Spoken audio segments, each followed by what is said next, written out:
The Roman Catholic Church teaches that you don't want to go to Jesus if you need something. You want to go to Mary to ask Jesus.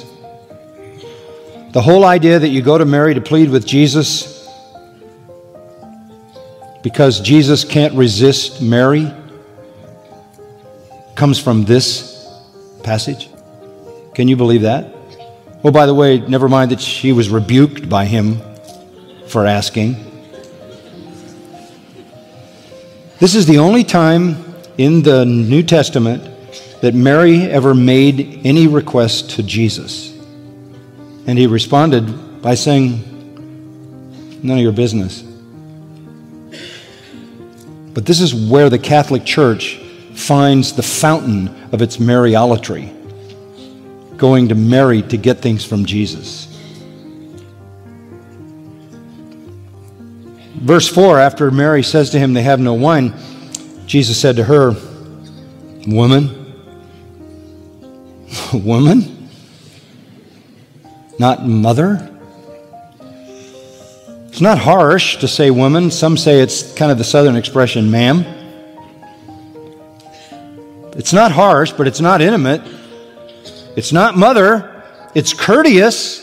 By the way, it's the same word that he used on the cross in John 19 when he said to her, woman, behold your son, and handed her over to John. He called her woman there as well. Why? Because he is telling her, we don't any longer have the relationship we've had up to now. It's over.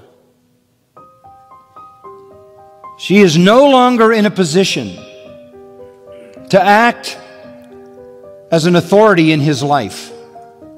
She is no longer in a position to tell him what to do, to make suggestions to him. This would be a big change, because I'm pretty confident that everything she ever asked of him, everything she ever desired of him, he gave out of his love. But she could no longer demand anything from him. She played no role in his ministry. Listen to this carefully. When he was 12 years old, he gave her a preview of this moment. And he was in the temple talking to the officials, and he said, I must be about my Father's business. And this day, his father's business started and his mother's business ended. From here on, he was saying, I don't do your business. I do my Father's business. I'm done with my mother's business. Fully engaged in my Father's business. Can I even extend that? He never asked for suggestions from anybody. From anybody. In fact, when people gave him suggestions, he normally rebuked them, such as, get behind me, Satan. Here, his rebuke is a little milder. He says, what does that have to do with us? What does that have to do with us? This is so critically important. The years of compliance, the years of submission, the years of obedience are over. He is finished with his mother's business, and he is now doing his Father's business. He says from here on, as we'll see in John, I only do what the Father tells me to do. I only do what the Father wills that I do. I only do what I see the Father do. It is the Father who gives me his word, and it is what the Father speaks that I do. He is distancing himself from that mother-son relation which had existed for 30 years. To call her mother would have kept that relationship kind of intact. Woman shows that she is now dealing not with her son, but with the Son of God. What does that have to do with us? What an amazing statement. By the way, that statement is made a couple of times in the Old Testament. It's made in Matthew 8 and Mark 1 and Mark 5. It's a very familiar expression. It's a Semitic kind of expression. Literally, it is this, what to me and to you. What is it that concerns you and me together? Nothing. What do we have in common? Nothing. It is a separating statement. I am completely free from you as to your desires, your wishes, your advice. He sealed this in Matthew 12, You remember the story, no doubt, in verse 46. He was speaking to the crowds, and his mother and brothers were standing outside, and they wanted to talk to him, Mary and his half-brothers.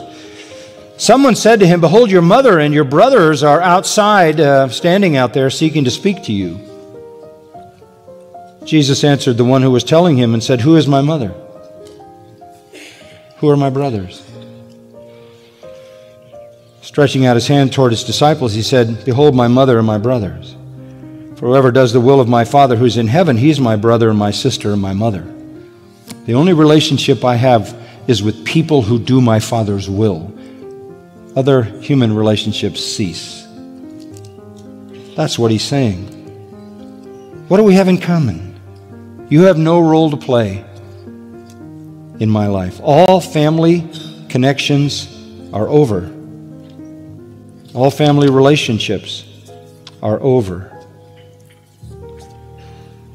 This is the opposite of what the Roman Catholic Church has said, that Mary has any function, any role at all in his life. He clearly dismisses that idea.